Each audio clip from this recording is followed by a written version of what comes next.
Malcolm Hayes stepped through the glass doors of the mall in a faded gray jacket that had seen better winters, and for a moment nobody paid him any attention at all, which was exactly how he liked it. Then he heard a laugh he had not heard in years. Bright and performative, the kind of laugh meant to be overheard rather than shared.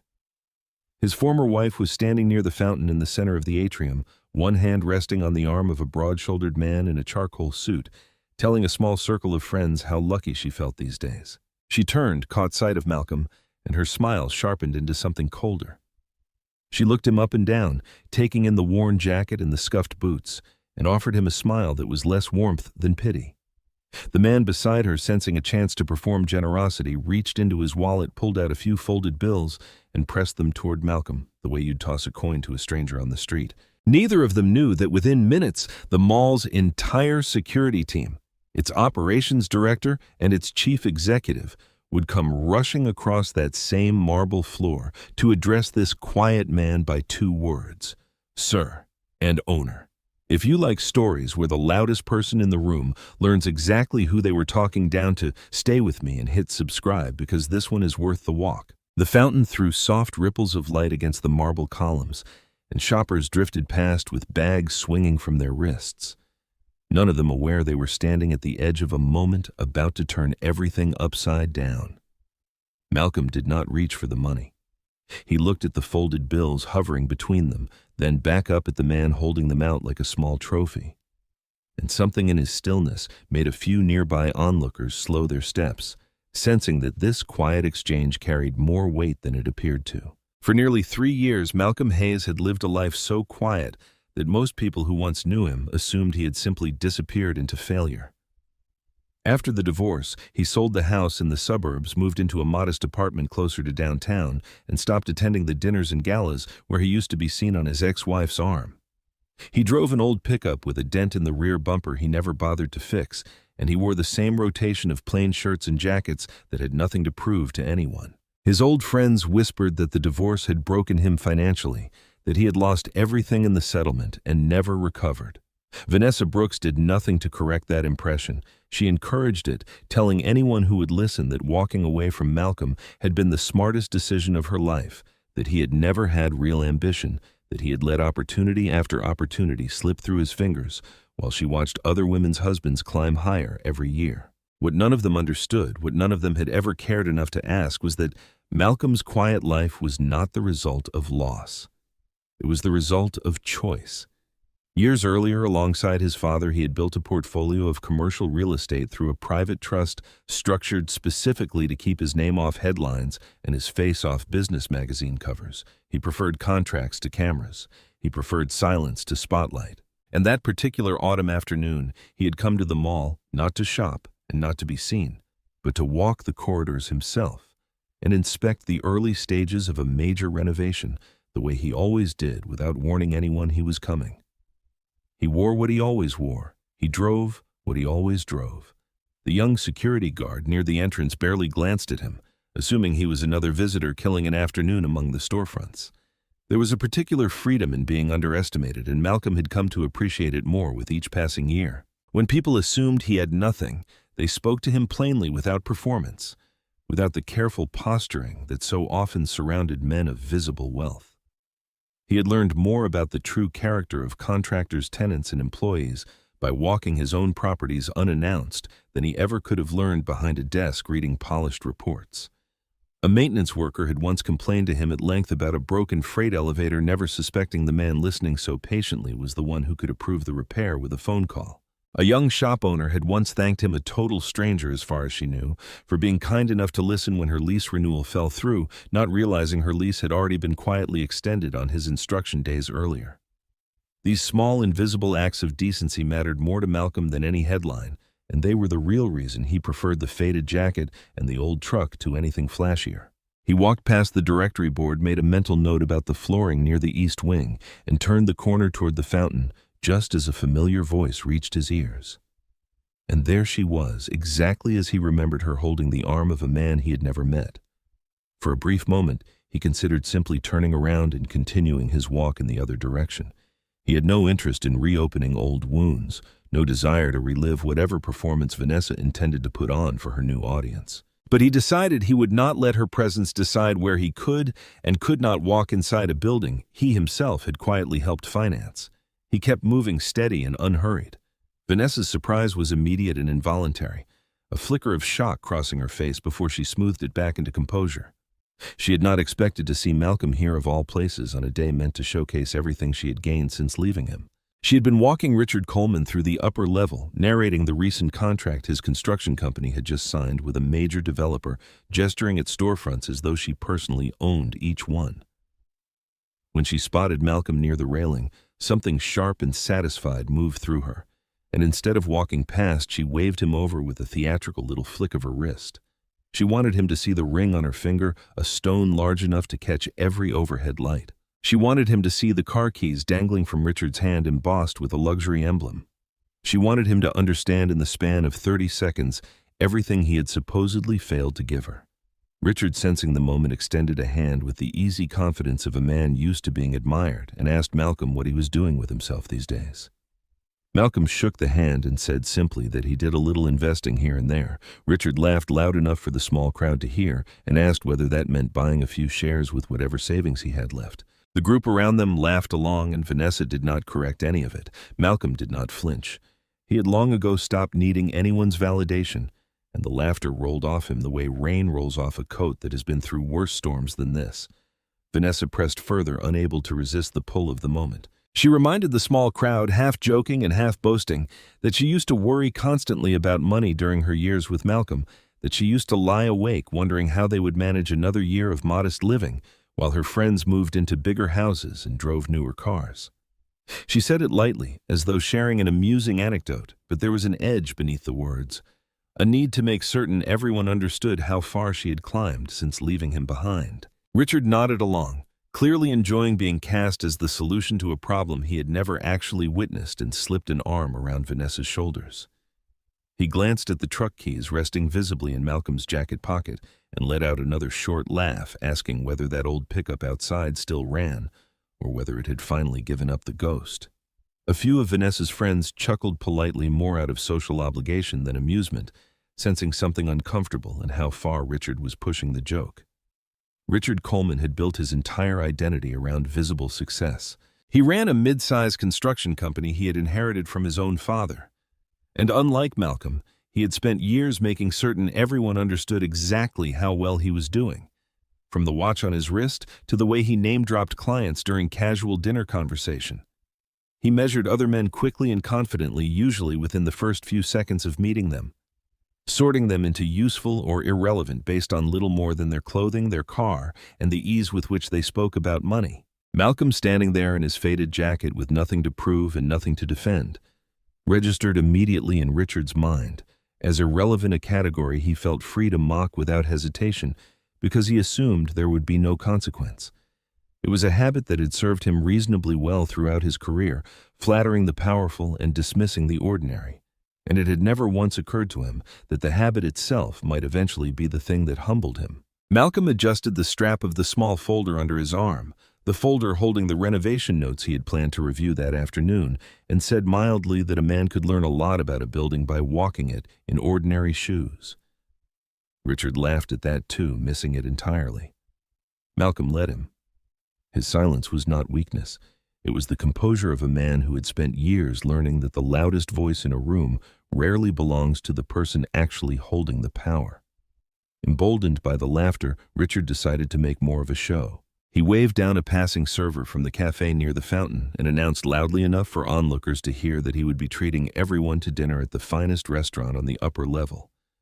Then he turned back to Malcolm with a smirk and asked whether he could actually afford a place like that or whether he ought to cover it for him. Vanessa chimed in with false sweetness, saying that if money was tight, they would be more than happy to pay his way, as though doing him a great charitable favor. Richard reached into his wallet again, pulled out several folded bills, and tried to press them into Malcolm's hand the way one might hand cash to someone begging outside a subway station. Malcolm stepped back and declined, but Richard pushed the money forward again, more insistent this time, enjoying the audience gathering near the railing. A few shoppers slowed their pace, phones lowering slightly as they watched the strange little standoff unfold. The temperature of this moment shifted, curious eyes locking onto the man in the faded jacket, standing his ground against the folded bills being waved in his face. Richard, feeding off the small audience, decided to raise the stakes. He announced loud enough to carry across the atrium that he would personally cover the cost of a new coat for Malcolm, gesturing toward a nearby storefront known for its expensive outerwear, joking that nobody should have to walk around in something so worn out in a place like this. Vanessa laughed at that, covering her mouth, as though scandalized by her own amusement, and told Richard he was being far too generous, though her tone said she found the entire exchange thoroughly entertaining. A woman near the railing lowered her phone, watching with visible discomfort, uncertain whether to intervene or simply move along. Malcolm's expression stayed unreadable calm in a way that seemed almost unsettling against the mounting spectacle Richard was determined to create. He had faced far more difficult rooms than this one, boardrooms full of investors who had doubted his father's early vision negotiations, where powerful men had tried to talk over him because of the color of his skin or the plainness of his clothes. He had learned long ago that reacting to provocation only hands power to the person doing the provoking. It was Richard's insistence on pushing the folded bills directly into Malcolm's jacket pocket, despite Malcolm stepping back a second time, that finally drew the attention of the mall staff passing through the area. A young employee near the directory paused mid-stride, watching the odd standoff with growing concern, uncertain whether this was an awkward family disagreement or something that required intervention. It was in that exact window of rising tension, just as Richard reached forward a third time, that Sophia Bennett rounded the corner from the East Corridor. Sophia had worked as chief executive of the mall for nearly 4 years, and in all that time, she had never once met the owner in person. Every quarterly report she prepared was submitted through a private trust attorney. Every renovation budget was approved through a series of intermediaries. Every major decision was filtered through layers of representatives who guarded the owner's identity with a discretion Sophia had long since stopped questioning. She had built theories over the years, imagining some distant elderly figure who preferred golf courses to shopping centers, or perhaps a silent investor who communicated only through emails signed with initials. She had certainly never imagined that the owner might occasionally walk her own hallways in a faded jacket, unnoticed among the very shoppers his properties served. She had seen his face exactly once in a framed photograph, tucked inside a legal file she was not technically supposed to open, and the moment she recognized that face standing very much alive in front of the fountain, her entire understanding of the past 4 years rearranged itself in a matter of seconds. She had been making her rounds through the upper level, checking on the renovation and greeting a few tenants, when she noticed a small crowd gathering near the fountain and moved toward it out of habit.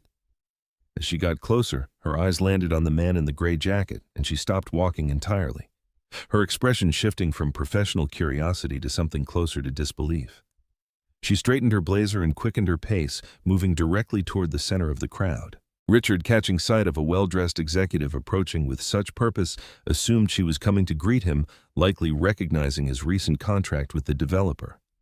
He adjusted his tie and prepared to extend his hand. But Sophia walked straight past him, without a glance, stopped directly in front of Malcolm, and inclined her head with unmistakable respect. "Mr. Hayes," she said.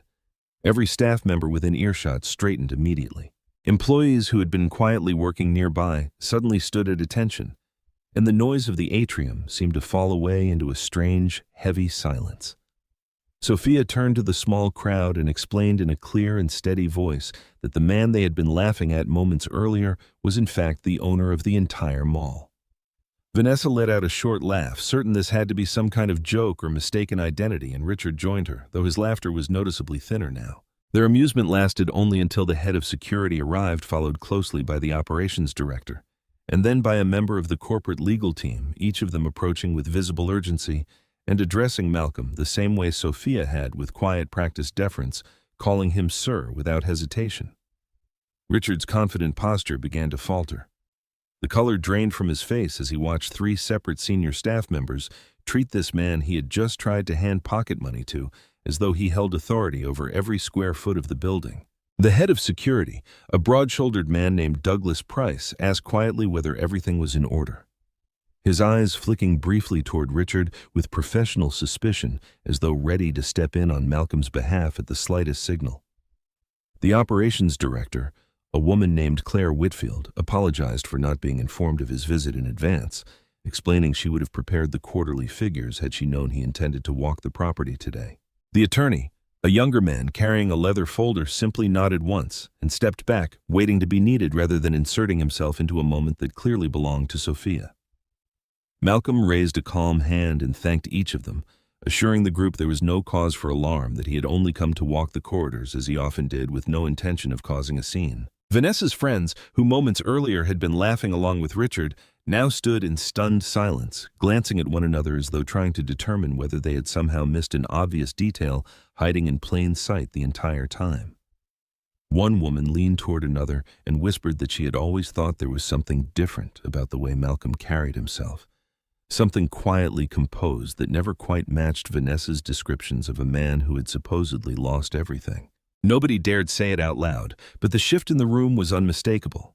A rearrangement of respect happening in real time as 4 senior staff members deferred to a man in a faded gray jacket.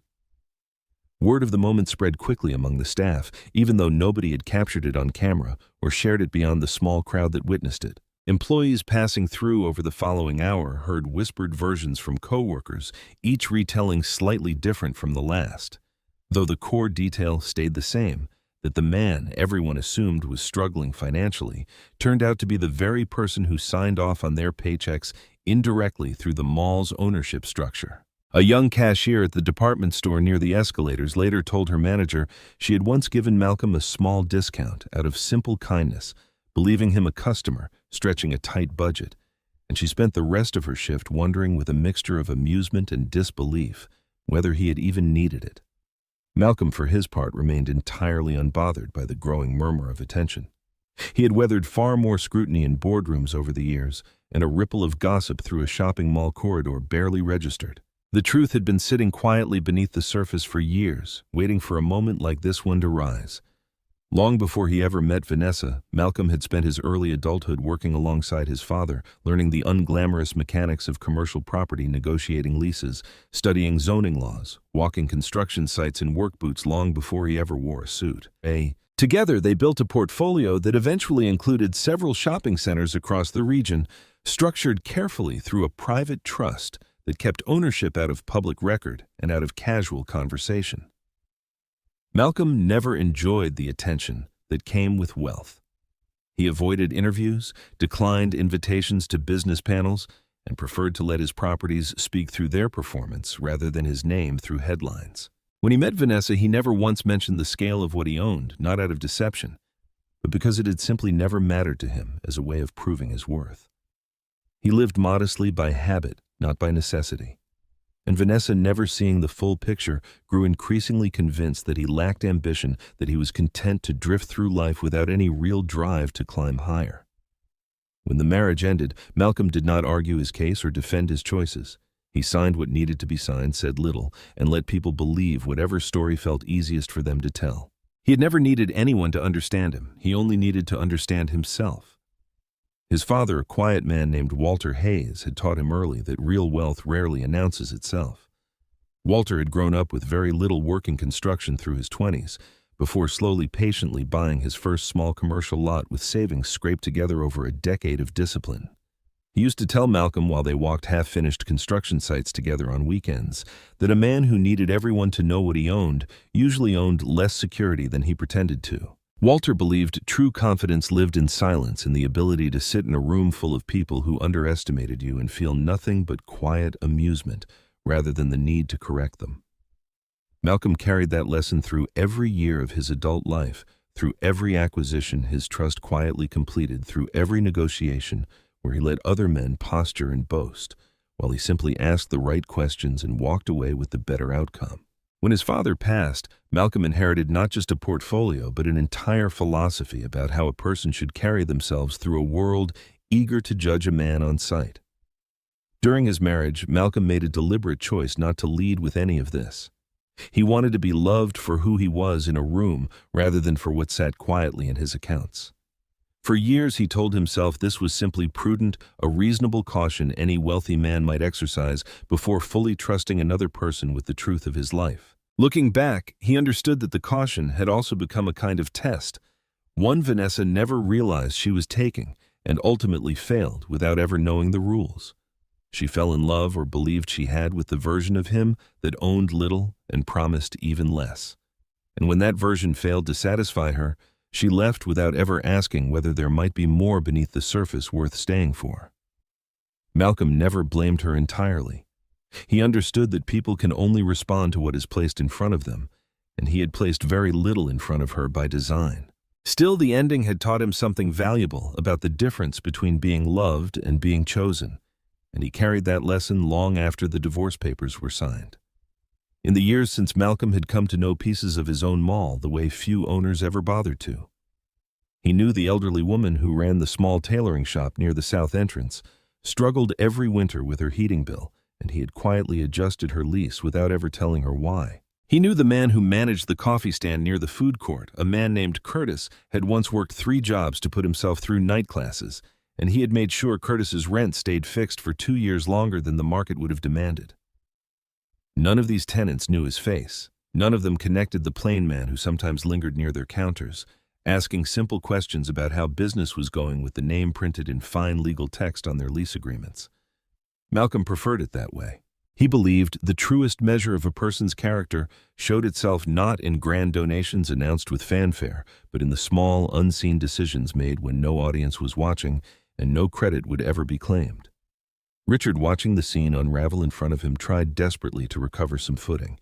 He reached for his wallet again, this time pulling out a business card instead of cash, stammering something about wanting to discuss potential partnership opportunities, mentioning his company's recent success and how well-positioned they were for future collaboration. Vanessa's expression had shifted entirely now, the earlier smugness replaced by something closer to quiet panic mixed with dawning recognition. Memories began surfacing unbidden. The way Malcolm had always paid every bill on time without complaint. How he never once carried debt or asked to borrow against tomorrow. How he had never flaunted a single purchase or bragged about a single achievement during their entire marriage. She began to understand far too late that the quiet steadiness she had once mistaken for a lack of ambition had actually been the discipline of a man who never needed to prove anything to anyone. Malcolm accepted Richard's card with a polite nod, offering nothing more than a courteous smile, the kind extended to any stranger rather than to someone who moments earlier had tried to humiliate him in public.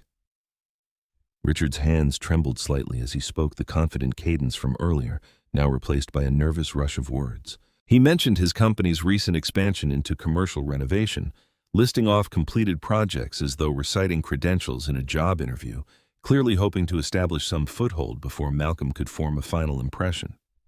He even attempted a joke about the earlier misunderstanding, suggesting they both simply forget the whole thing had happened, laughing in a way that no longer carried any real confidence. Malcolm listened politely, nodded at appropriate intervals, and said only that he appreciated the introduction and that any proposal would be reviewed through the standard process like any other submission. There was no promise in his tone, no reassurance, only the same even courtesy he extended to everyone regardless of how they had treated him minutes earlier.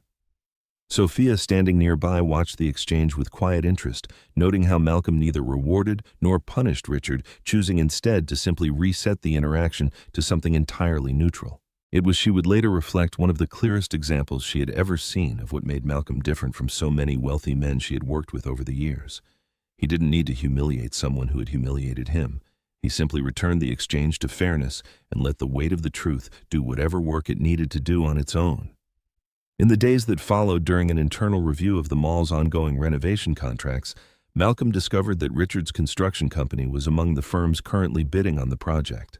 Reviewing the submitted paperwork alongside Sophia and the operations team, he noticed several gaps in the proposal areas where the documentation fell short of the standards required for a project of this scale. Rather than dismiss the bid outright because of who had submitted it, or favor it because of the awkward encounter days earlier, Malcolm instructed his team to evaluate every proposal with strict impartial fairness, applying the same standard to Richard's company that would apply to any other contractor in the running. Word of this instruction eventually reached Richard, and for the first time since the fountain, a different kind of unease settled over him. The realization that the man he had once mocked in front of a crowd now held direct influence over whether his company would win one of the largest contracts of the year, and that Malcolm intended to make that decision based purely on merit rather than personal history. Claire Whitfield spent an entire afternoon walking Malcolm through the details of each competing proposal, laying out cost projections, timelines, and safety compliance records across the conference table. Richard's company was solid in some areas, particularly scheduling and prior experience with similar retail spaces. But the documentation around subcontractor licensing was incomplete, and several projected costs seemed optimistic compared to the other bids. Malcolm asked pointed questions, the same questions he would have asked about any contractor regardless of their name, pressing Claire on whether the gaps were minor oversights or signs of a deeper pattern. She admitted she could not yet say for certain, and Malcolm instructed her to reach out to Richard's team directly, request the missing documentation, and give them a fair chance to strengthen their submission before any final decision was made. He wanted no shortcuts taken in either direction, no favoritism disguised as fairness, and no punishment disguised as due diligence. Word of this even-handed treatment eventually made its way back to Richard through one of Claire's emails, and he read it twice before setting his phone down, oddly humbled by the realization that the man he had mocked so carelessly days earlier was now the one ensuring his company received a fair chance rather than a quiet, convenient rejection. It would have been easy, he understood, for Malcolm to simply discard the bid without explanation, and no one would have questioned it given the circumstances. Instead, Richard found himself sitting at his own desk that evening, staring at the ceiling, forced to reckon with the uncomfortable truth that the man he had judged so quickly by his jacket and his truck had shown him more integrity in a single afternoon than Richard had managed to show anyone in years. Not long after Vanessa requested a private meeting with Malcolm, and to her credit, she arrived without pretense, without the practiced charm she once used so effortlessly. She apologized plainly, and without excuse, admitting she had spent years measuring people by what they owned rather than who they were, and that she had judged him unfairly based on appearances alone, never once asking the deeper questions that might have revealed who he truly was beneath the surface. Malcolm listened without interruption, and when she finished, he told her gently that he had never carried hatred toward her, only a quiet disappointment that she had never taken the time to understand him while they were together. Vanessa's composure finally broke, tears slipping down her face as the weight of years of assumption and pride settled over her all at once. There was no shouting, no bitterness exchanged between them, only two people acknowledging a chapter that had closed long ago. Closing it now with a measure of honesty neither of them had managed the first time around. Vanessa admitted something else that afternoon, something she had never said aloud to anyone, not even to Richard. She confessed that in the years since the divorce, she had built an entire identity around the idea that leaving Malcolm had been an act of ambition, a woman refusing to settle for less than she deserved. It had been easier, she said, to tell that story than to sit with the quieter, harder truth that she had simply failed to see the man in front of her clearly, that she had mistaken his humility for a lack of drive because she herself had never learned to measure worth in anything other than visible success. She spoke of the early years of their marriage, how patient Malcolm had always been, how he never once raised his voice even when money felt tight, how he always found a way to make her feel secure. Even during seasons when she now realized in hindsight he could have simply written a check from accounts she never knew existed and solved every problem instantly. Instead, he had let them build things slowly together, believing that struggle shared honestly meant more than comfort handed down from above. Malcolm listened to all of it without interrupting, and when she finished, he told her that he didn't need her apology in order to move forward with his life, but that he appreciated her honesty all the same, because honesty even years late still mattered. He reminded her gently that people are allowed to grow, that the woman standing in front of him now clearly understood something the version of her from years earlier had not, and that this growth was worth something on its own, regardless of how their marriage had ended. Vanessa nodded through her tears, and for the first time in a long while, the space between them felt less like a battlefield and more like two people who had simply grown in different directions at different speeds. In the end, Richard's company was neither punished nor favored. The proposal was reviewed strictly on its merits, and where the documentation fell short, his team was given the same opportunity any other bidder would receive to revise and resubmit. There was no retaliation, no quiet blacklisting born of wounded pride, only the same standard of fairness Malcolm had always insisted on applying to every decision that crossed his desk. Sophia, walking with him through the mall corridors one final time that week, asked why he had chosen not to reveal his identity from the very beginning, sparing everyone the discomfort of that public moment near the fountain. Malcolm considered the question a moment before answering. Sometimes, he said, the only way to learn who genuinely respects you is to say nothing at all and simply watch how people choose to treat someone they believe has nothing to offer them. Sophia thought about that for a long moment as they walked and admitted she had learned something valuable from watching him operate over the past week. Something she planned to carry into her own leadership going forward. In her years running the mall, she said she had grown used to people changing their entire demeanor the instant they learned who held real authority in a room. Flattery arriving instantly, complaints softening into compliments. But she had never before watched someone hold that same authority so quietly, using it only when necessary and never as a weapon. Malcolm told her that authority used carelessly eventually costs more than it gains, that the moment a person starts enjoying the fear or the flattery their position produces, they usually stop making decisions with a clear head. Sophia nodded slowly, filing the thought away, sensing she had just received a piece of guidance more valuable than anything found in a management seminar. Richard's company in the end submitted the additional documentation Claire had requested, and after careful review their bid was accepted alongside 2 other contractors for different phases of the renovation. Chosen strictly because their revised numbers and updated licensing finally met the required standard. Richard sent a brief, sincere message to Malcolm through Claire's office, thanking him for the fairness he had shown, despite everything, admitting he had expected to be quietly blacklisted and had been proven wrong in the best possible way. Malcolm never responded personally, choosing instead to let his actions from that week stand as the only answer necessary. He was not interested in building a friendship with Richard, nor did he harbor any lingering resentment. He simply wanted the work done well, and the work in the end was done well. That evening, Malcolm sat alone in his apartment with a cup of coffee slowly cooling on the table beside him, replaying the afternoon at the fountain in his mind. He felt no triumph in what had happened, no satisfaction in watching Richard's confidence crumble, or in hearing Vanessa's voice catch with regret. If anything, the entire episode left him with a quiet, familiar tiredness, the same tiredness he felt every time the world insisted on measuring people by appearances rather than character. He thought about his father, gone now nearly 6 years, and wondered what Walter would have said about the whole affair. He suspected his father would have simply shrugged and reminded him that some lessons only stick after they are witnessed firsthand, that no amount of advice passed down at a construction site could substitute for standing in the middle of a mall atrium and watching a room full of strangers change their entire posture the instant a title attached itself to your name. Malcolm finished his coffee, set the cup in the sink, and allowed himself a small private smile. Not because he had proven anyone wrong, but because he had once again confirmed quietly and without needing anyone's applause exactly who he already knew himself to be. The story closed with Malcolm walking out through the mall's main entrance as the late afternoon sun spilled gold across the marble floor staff members and familiar faces nodding to him with quiet respect as he passed.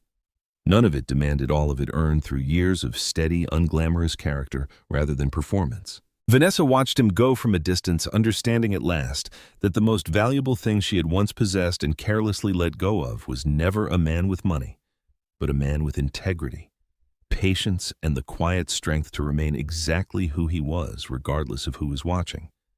The renovation moved forward over the following months, transforming the East Wing into a brighter, more welcoming space for the tenants who had built their small businesses within its walls. Sophia sent Malcolm quarterly updates as always, though their working relationship had shifted subtly since that afternoon by the fountain, marked now by a mutual respect built on something more honest than formal reports and quiet emails. Richard's company completed its portion of the work on schedule, and though he and Malcolm never spoke again beyond the occasional professional correspondence, Richard found himself in quieter moments thinking back on that day more often than he expected, each time arriving at the same uncomfortable but clarifying conclusion that he had learned more about real success from a man in a faded jacket than from anyone he had ever met in a boardroom. Vanessa, for her part, began volunteering at a community center downtown, something she had never made time for during her years chasing visible markers of success. She never spoke publicly about the encounter at the mall, but those closest to her noticed a quieter, more grounded version of the woman they had known for years, someone less interested in what her life looked like from the outside, and more interested in what it actually felt like to live it honestly.